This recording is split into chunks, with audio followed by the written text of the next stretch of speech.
I remember the last night that we spent together, but I mean, not really, because I never knew that that was going to be the last day that I saw him.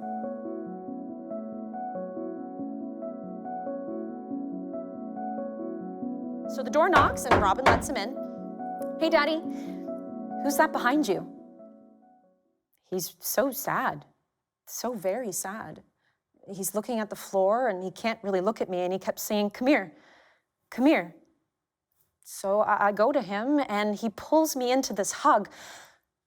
And just above a whisper, he says, "Your brother Andrew's died by suicide."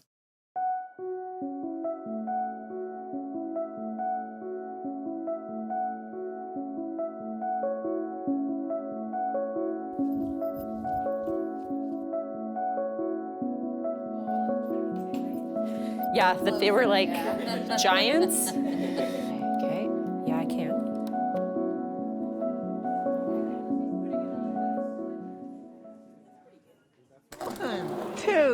One, two, three, four.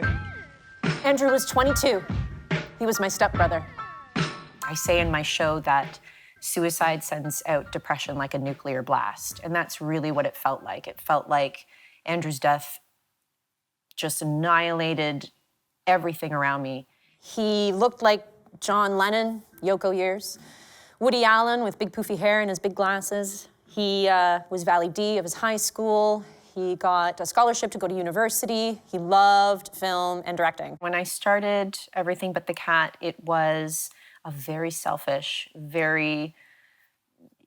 I'm doing this for me, this is therapeutic, this is cathartic, and then having friends actually want to read it, want to hear me say it, want to pay money to sit in an audience and see it, was absolutely fascinating to me. He would visit, but not nearly as much as the sister wanted, in and out of each other's lives. And now it seems unfair that we will be out of each other's lives. I bought a new phone recently, and the photos didn't transfer over. And the picture with him in my green leather jacket is gone. It's gone forever like him, but I will always remember him.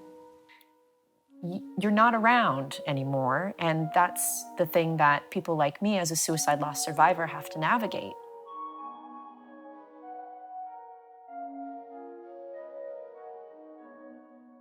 Wanting to kill yourself is this shameful desire of wanting to die all the time, but realizing that it would affect so many people. No parent wants to know that their son doesn't want to be on earth anymore. I'm able to function perfectly fine. I go to school, I go to class, I go to the gym, but at the back of my mind is always this cryptic desire, I guess, of not wanting to be here. Not necessarily to hurt myself or to hurt other people with my absence, but just, living is exhausting. And one of my best friends, she said, just, stop thinking that way. And not understanding what I had and what I was experiencing, I was like, how do I stop feeling this way? It's not like a switch that you can just flick on and off. And yet all these people could do were bring casseroles. I think it's the culinary equivalent of, we don't know what to say. I had a family member tell me that it was about time I got over it, that I need to spend more time with the living and stop being such a drama queen. And that's the other thing too, is that you also need to realize that just because they're friends and family and just because you love them, they also might not know what to say.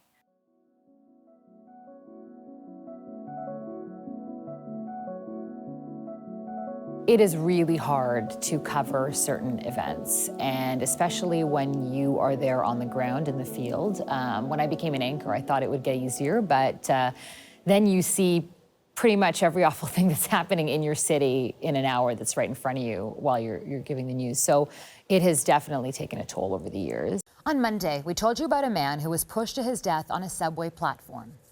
15 minutes after that incident happened, on another subway platform, 2 stations south, another man named Steve Peevers jumped in front of a train. So after we had somebody come in from a mental health association and talk to us about words, and we had heard what the words were. We knew that we were supposed to use died by suicide instead of committed suicide. We knew that stuff, but I think people understood a bit more about why we need to use that mental health is health. I think that became more clear. It's actually a little bit, well, it is sad that we don't have the vocabulary or the confidence to talk about our feelings in such a way that isn't grounded in stigma. This isn't me. Nothing I say or do even feels like me anymore. And everybody just looks at me with their head tilt pity and they all go, fuck, I hate it. I hate it when you guys look at me like that. They only see the hurt, they don't see me.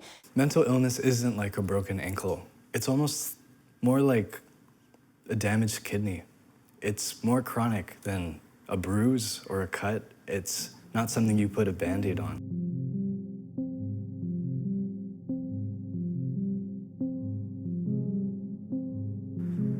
You know, if you're ever feeling like this again, just go on campus and seek help. And I told her, I was like, that can never happen again.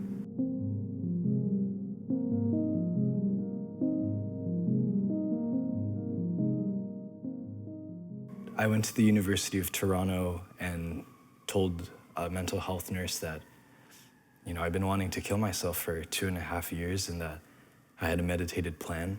Without my knowledge and without my consent, she called the police. And in the middle of, you know, a therapy session, the police walk in. They tell me that under the Mental Health Act that I am a threat to myself and other people and that I would be handcuffed thereby. And so I was handcuffed without my consent. I was paraded around campus, and it's weird because your friends see you just with your arms behind your back and they're like, what is going on?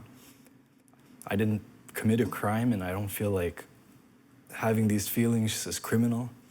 I was put into the back of a police car, sent to Credit Valley Hospital, and I was, you know, locked in a room for 4 hours. I had to tell a mental health nurse and a social worker and a neurologist over and over again about why I wanted to kill myself. And I don't think anything makes you want to kill yourself more than having to talk about over and over again why you want to kill yourself. I was 2 subway stops from you, 2. You could have walked to my place, you could have crashed here, we could have eaten chow mein noodles. Fuck! Okay, so sometimes I go on a smoke break with my dead brother. And sometimes I'm thinking to myself, you know what, he doesn't care to hang out with his fucking jerk-ass sister, so I am alone. We would cover suicide when it would come to somebody not getting the help that they needed. I mean, I covered a story of a man who died by suicide. She'd gone to a hospital and said, I'm going to do this, like, you know, and then they let him go and then he did it. So I think that would be a story because it's like, what happened there? What was missing there? They never followed up after that incident. And it sucks that students have to wait 2 to 3 months before, you know, they can get help on campus.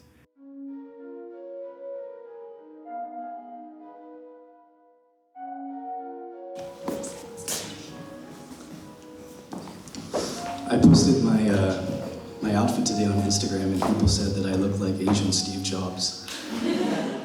There were 24 students, and within 24 hours they created a cross-campus organization to hold an event to hopefully get the attention of the executives at U of T so that change could be made. And so as prescribed for 3 weeks, every single day, from the moment that I woke up to the moment I fell asleep, I reported what I was feeling on a scale of 1 to 10. 1 being the least and 10 being the most suicidal in that day. The more we use the word suicide, the more we have it in public consumption like mass media, the more I think we can destigmatize and start talking about it in a healthy way rather than in a fictional arm's length, oh, that's just fictional.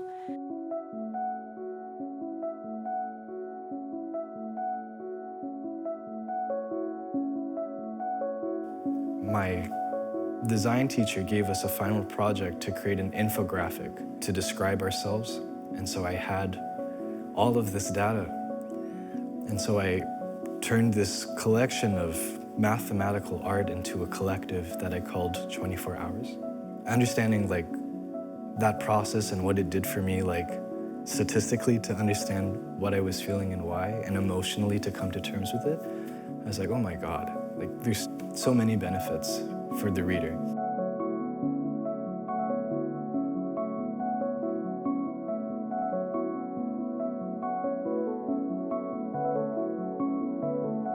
I want to show that there was a point where people had the darkest of times, and this is what happened to get them out of it, and this is the support that they received or didn't receive, or this was a struggle that happened to this person. You wouldn't believe that this person who you look up to went through this, but they went through this. A lot of people have.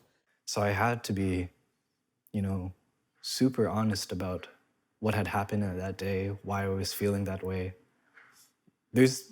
Maybe as an artist, there was a little bit of shame of saying that that day I was feeling a 9 or a 10, but I knew that at the end of the day that it would serve value to the reader. I think the reader deserved honesty. My therapist gave me dark cherry chunk chocolate as a hello gift. I gave her my burdens. Seemed like a fair exchange. It grew over time as to what I was trying to achieve. At first, I was just trying to get out of bed, trying to not live my life dangerously, as I say in the show, trying to make sense of it all. And then it shifted into, oh, this is not just for me anymore. This is helping other people start their conversation. It felt so good to sit, to let the floor take all the weight that I was holding.